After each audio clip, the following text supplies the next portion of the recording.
వర్ష ఋతువు. అది ఎప్పుడైతే వస్తుందో అప్పుడు మనసు ఆనందంతో ఉల్లాసంతో నిండిపోతుంది. ఎప్పుడైనా మీరు ఆలోచించారా, ఏ వర్షమైతే మన మనసుని ఉల్లాసంతో నింపేస్తుందో అది ఎంత శ్రమించిన తర్వాత మన దగ్గరికి వస్తుందో అన్నది? నదైనా, సరోవరమైనా, సముద్రమైనా సరే అది సూర్యుడి కిరణాలను భరించాల్సి ఉంటుంది.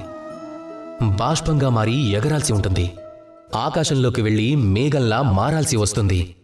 ఆ చలిని భరించాల్సి ఉంటుంది. ఆ తరువాత అది వర్షంగా మారి మనపై కురుస్తుంది. కొంతమంది దాహాన్ని తీరుస్తుంది, కొంతమందికి శ్వాసని ఇస్తుంది. ఇదే విధంగా మనం కూడా జీవితంలో ఏదైనా పెద్ద కార్యం చేయాలనుకుంటే అప్పుడు మనం చాలా కఠోరంగా నిరంతరంగా శ్రమించాల్సి ఉంటుంది. అలాగే ఆ వ్యక్తి శ్రమించిన తరువాత ఏదైనా ఉన్నత స్థానానికి చేరుకున్న తర్వాత కూడా వినమ్రతతో ఉంటే అదే వ్యక్తి అమరుడిలా మారిపోతాడు. అదే వ్యక్తిని ఈ విశ్వప్రపంచం మొత్తం ప్రేమిస్తూ ఉంటుంది.